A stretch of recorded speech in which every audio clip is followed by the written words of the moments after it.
Kentucky basketball desperately needed rim protection a season ago. But now with new head coach Mark Pope, he's already brought in somebody that can bring the thunder in the paint.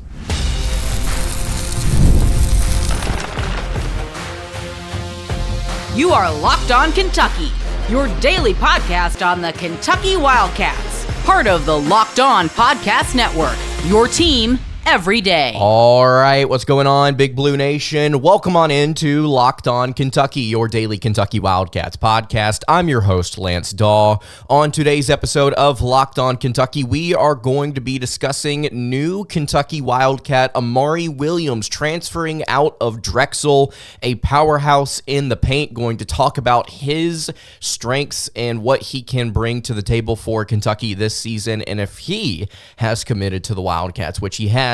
There could be another player following him very soon. Going to talk about a number of players in the transfer portal today, including Koby Brea out of Dayton. Kentucky has made his final five. We are also going to discuss Janelle Davis out of FAU and Richie Saunders, who is currently on a visit with Mark Pope and UK. Thank you so much for making Locked On Kentucky your first listen every single day. I want to remind everyone out there that we are free and available on all platforms. If you are watching on YouTube, I would greatly appreciate it if you subscribed to the show, and if you are listening on podcast, I would appreciate it if you subscribed there as well. Today's episode is brought to you by LinkedIn. These days, every new potential hire can feel like a high-stakes wager for your small business, and that's why LinkedIn Jobs helps find the right people for your team faster and for free. You can post your job for free at linkedin.com/lockedoncollege.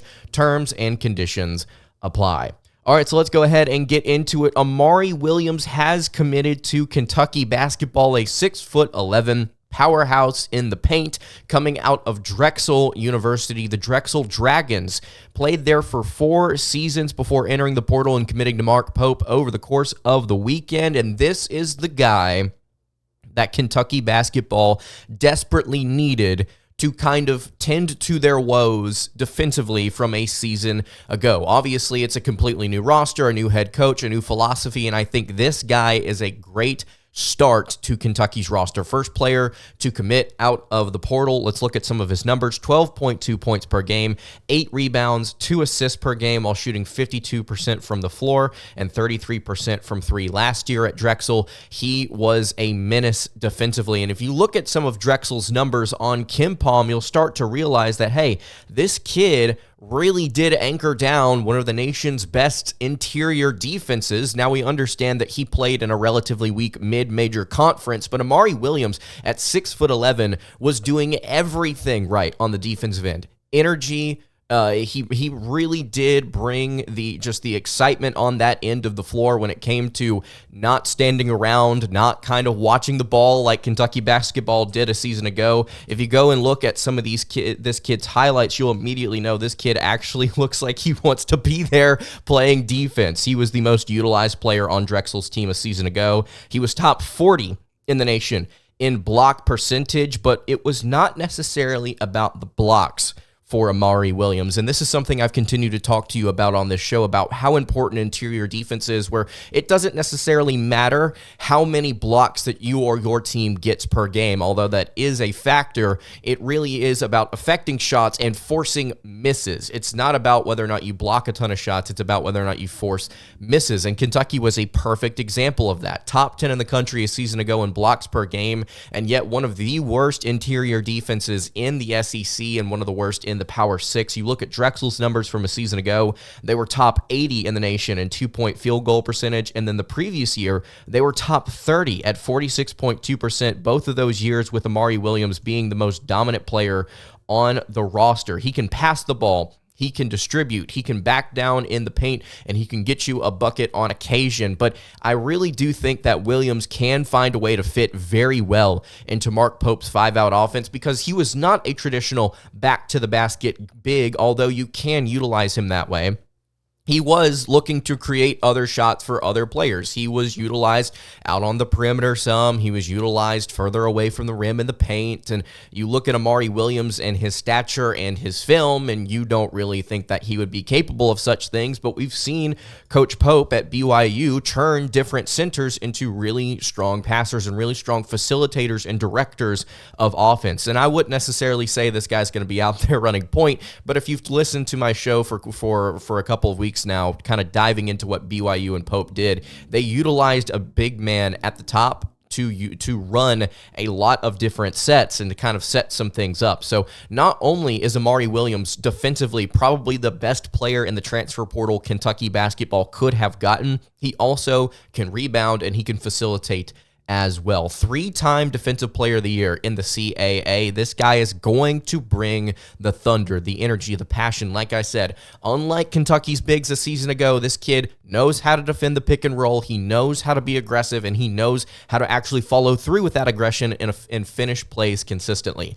I love this pickup. I'm very excited to see what Amari Williams looks like. My guess is Kentucky basketball wants a second big to pair with Williams, and I think that they may get that commitment by the end of this week. So we talked about this, I believe, on Friday's episode, about Amari Williams and then Utah State big man Great Osobor, who's averaging 17.7 points per game, Mountain West Player of the Year a season ago, 6'8", but did play the 4 and the 5 for the Aggies. Very fun player, strong rebounder, good defender, averaged 3 assists per game on solid shooting splits. He's the number 5 player in the transfer portal. Long arms, good assist rate, good block rate. The numbers are there. And Osobor and Williams have an interesting connection. Both were prep players in England, and they currently share the same agent for the transfer portal. And both of them, at this point, have taken visits with Mark Pope. So my assumption is that Kentucky is the very strong candidate to land Great Osobor alongside Williams. We'll just have to wait and see. But if Kentucky can get both of these guys, I think Big Blue Nation should be very excited about next year's front court, especially compared to what the strength of that front court was a season ago. So Amari Williams committing to Kentucky basketball. Let me know what you think about Williams and his game in the comments below. Got a ton of different transfer portal news to get to this week, so please subscribe if you have not already. All right, we've got 2 transfer players that I want to get to here before we talk about Richie Saunders, who is currently on a visit to Kentucky. All 3 of these players we're going to talk about today, I'm super, super excited about. And this first one feels more like a little bit of an internet rumor than anything, but as the weekend went on, we started to see more and more smoke around Janelle Davis out of FAU. Going to talk about him and his potential here in the transfer portal with the Kentucky Wildcats. Before we get to him, though, I want to tell you guys about our friends over at LinkedIn Jobs. When you are hiring for your small business, you want to find quality professionals that are right for the role, and that's why you have to check out LinkedIn Jobs. LinkedIn Jobs has the tools to help you find the right professionals for your team faster and for free. It's not just another job board. They help you hire professionals you cannot find anywhere else, even those who aren't actively searching for a job but might be open to the perfect role. In a given month, over 70% of LinkedIn users don't visit other leading job sites. So if you're not looking on LinkedIn, you are looking in the wrong place. LinkedIn knows that small businesses are wearing so many hats and might not have the time or resources to hire, and they are constantly finding ways to make the process easier for you. They even just launched a feature that helps you write job descriptions, making the process even easier and quicker. You can post your job for free at linkedin.com/lockedoncollege. That is linkedin.com/lockedoncollege to post your job for free. Terms and conditions apply. All right, continuing along here on the Monday edition of Locked On Kentucky, Lance Dawe hanging out here with you. If you have not subscribed to Locked On Kentucky, whether that be on YouTube or on podcast, I would greatly appreciate it if you did so. Thank you so much to everybody who has subscribed. We have hit 10,000 subscribers on the YouTube channel. Super, super, super excited about it. I appreciate all of you. Thank you so much for tuning in. If you are new to the channel, if you have not subscribed, now is the perfect time to do it at 10K, heading into the offseason with a lot of excitement about what's going on in the transfer portal. Let's talk about the transfer portal here with Kentucky basketball for a second. So Janelle Davis out of Florida Atlantic was initially slated to commit to Michigan, to transfer from the Owls to the Michigan Wolverines with new head coach Dusty May, who, in case you don't know, was previously the head coach at FAU. Janelle Davis is one of the best scorers in the portal. If you look at his statistics from a season ago, 18.2 points per game while shooting 41% from three and 48% from the floor, averaged 6 rebounds, 3 assists, 1.5 steals. I mean, the numbers were really, really impressive for him, kind of playing off ball for the Owls. I believe at the 3 primarily, and sometimes at the 4, which is just really weird considering he's 6'4". But Janelle Davis has, just based off of what we've kind of seen unfold over the past couple of days, I'll give you the brief rundown here. He is not going to Michigan, and he is going to go elsewhere.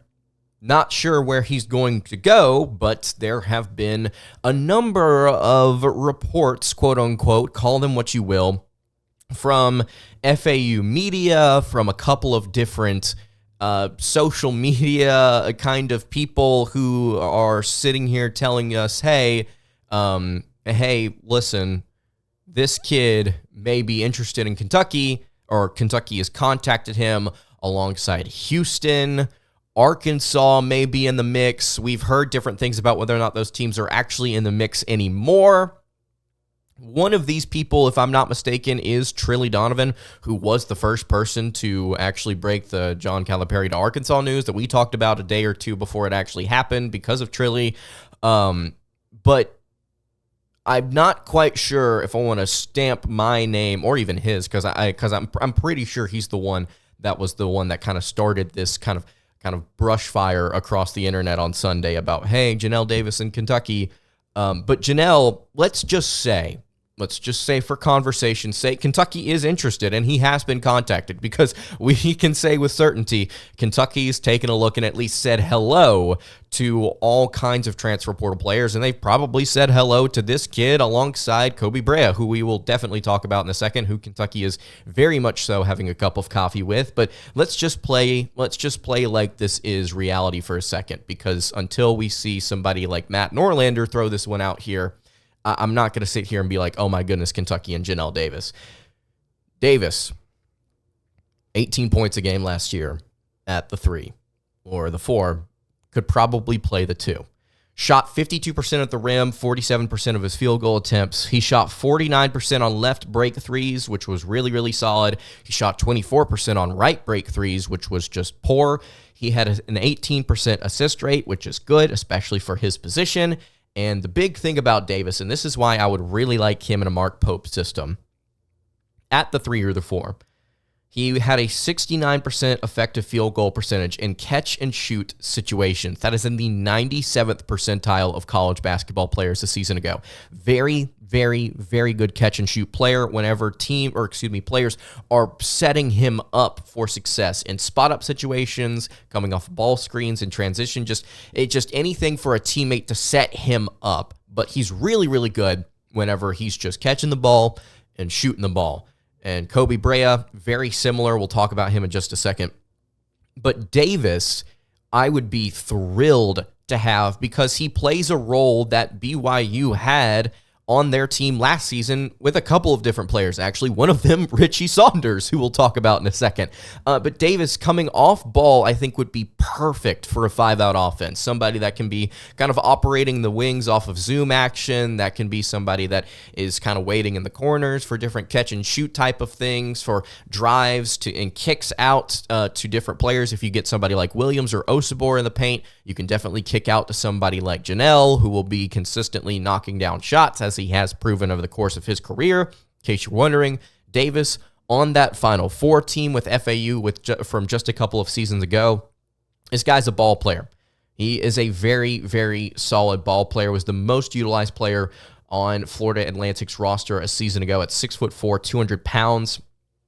Very small team for the Owls this past season, so that's why Janelle primarily played the 4, which is just insane to think about. But I think Kentucky could move him up to different positions. Take a look at some of his numbers. He was top 500 in the country in offensive rating, which is very solid. He had a really solid true shooting percentage. He was 115th in the country in three-point percentage. He's one of the better foul shooters in the nation as well. He drew fouls at a pretty solid rate.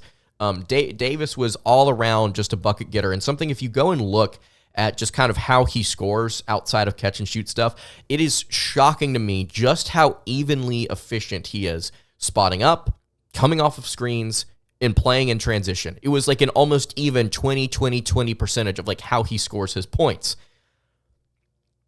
I think Janelle would have to take somewhat of a backseat on Kentucky's roster next season in terms of point production, but in terms of utilization, I think Kentucky could definitely use this kid. I love his game. Really, really like his game for Mark Pope. And then let's talk here about Koby Brea out of Dayton. We've discussed this kid at length. We've talked about his stats a ton. You can actually go check the most recent video outside of this one on the YouTube channel where we talk a little bit more in depth about Koby. One of the best shooters in the country coming out of Dayton as a 6'6" wing, and he has listed his top 5 schools, and it includes the Wildcats, Kansas, Duke, North Carolina, UConn, and Kentucky. That is Brea's final 5. That's about as blue as it gets right there, ladies and gentlemen. That is a blue-blooded final 5. Brea, look at his statistics briefly.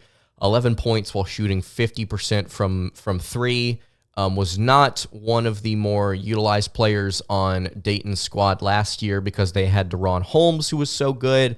But Brea is the player that I want the most right now in the portal. Kentucky's in the mix.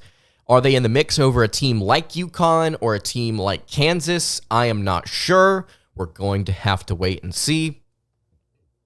One little tidbit of information for you about Koby Brea that I will just toss out there.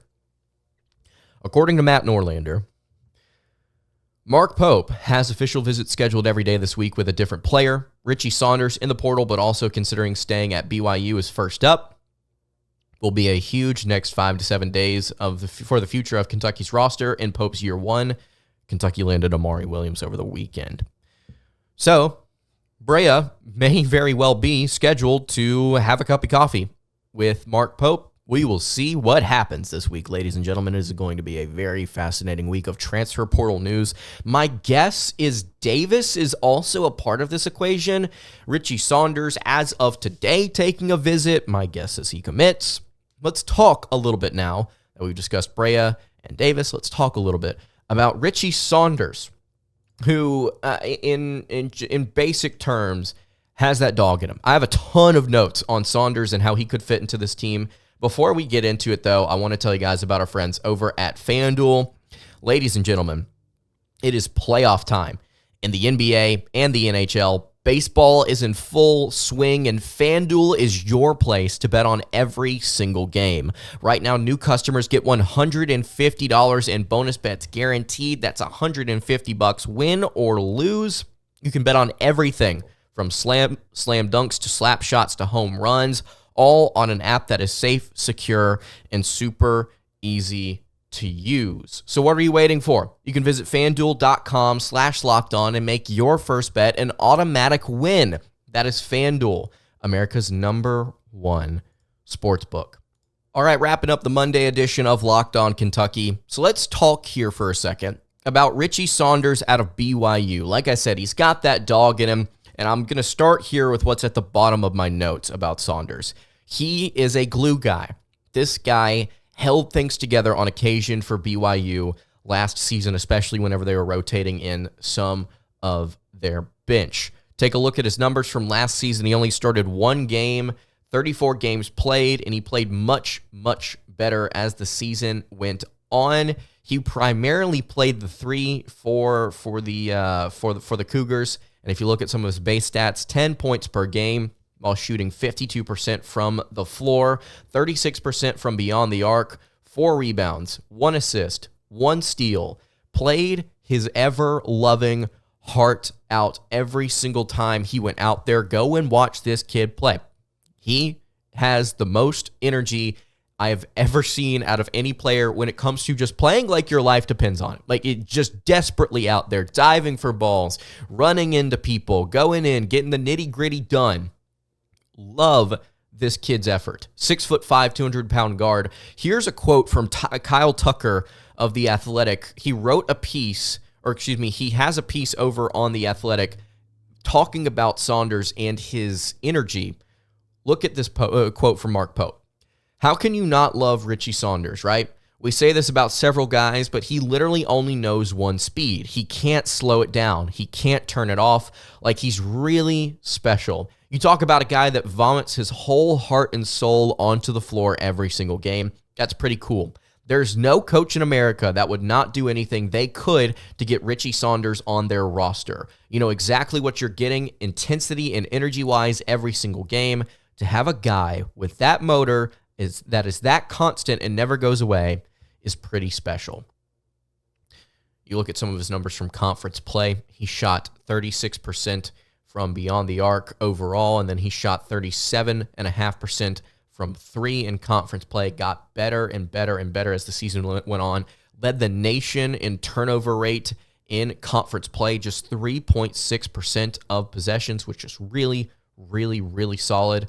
He, again, like I said, is that glue guy. He is that guy that can kind of hold some chemistry together coming off of the bench. And I love the way that he fits as a third or fourth option in the rotation. He's the guy that ends up being extremely efficient inside the arc whenever opposing teams are trying to defend BYU or Kentucky outside of the arc. 71% at the rim, 41% of his field goal attempts. That's very, very good. As a freaking guard, 71%. Hard worker, constant energy. Shot 34% on right break threes, which is slightly above average. He's got a bit of a wonky jump shot. He holds the ball too long before he actually releases it when he's up in the air. But you know what? It worked out. 36%. We'll take that. 55% on right corner threes, which is just excellent. He shot 29% on left break threes, and he shot 17% on left corner threes, and that left corner percentage is the lowest that I've seen doing transfer portal breakdowns, but 55% also I think is the highest I've seen from right corner threes. It's just interesting to me, just the dynamic where he shoots really, really poorly from the left side, but really, really effectively from the right as a right-handed shooter.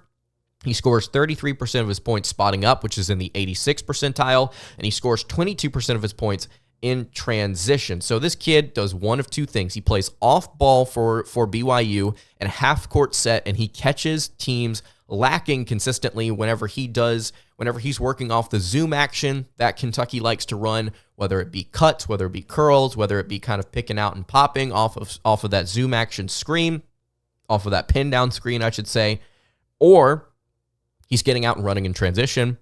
And this is the beauty of a 5-out offense. This is what Bama does. This is what other 5-out teams do. With how many shooters BYU has, Saunders was able to consistently take advantage of the lack of presence in the paint in transition. So when you're running in transition and BYU goes to space out, defenses would try and come up to stop the three-point shot. And so while everybody may have a man on them, you may have BYU running down the court, spread out 5 across the board. You may have a man covering every single one of those guys. Give it to Saunders in transition, and he consistently took advantage of one-on-ones and had the frame to finish consistently at the rim. And then the fear from that player guarding Saunders and from the players outside of him guarding the three-point line, the fear is that it's going to get kicked out. So everyone stays home, and it gives Saunders running downhill an opportunity to get past somebody or get through someone to finish at the rim. Again, 71% field goal percentage there. This guy knew what he was doing in this Mark Pope offense. Very efficient when given the chance off of screens, off of curls, off of transition. Kentucky could very well set things up for him in a similar manner this upcoming season. I'd like to see him shoot just a little bit better from three. so that he can be an even more deadly weapon, potentially. Also, talk a little bit more about the grit and grind here. 84th percentile of putback scores. He's scored 10% of his points on putbacks as a 6'5" wing/guard.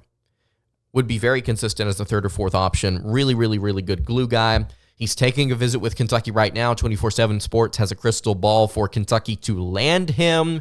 So I think all is going well there for the Kentucky Wildcats. Potentially landing Richie Saunders out of BYU. I think this guy would be great for the roster. Just another player that you feel really, really good about. And comparatively to last year's roster, I know a lot of people are saying Kentucky's losing all of these 5 stars or these really good players. You bring in these kids, and you look at what Kentucky was dealing with on the wing from a season ago.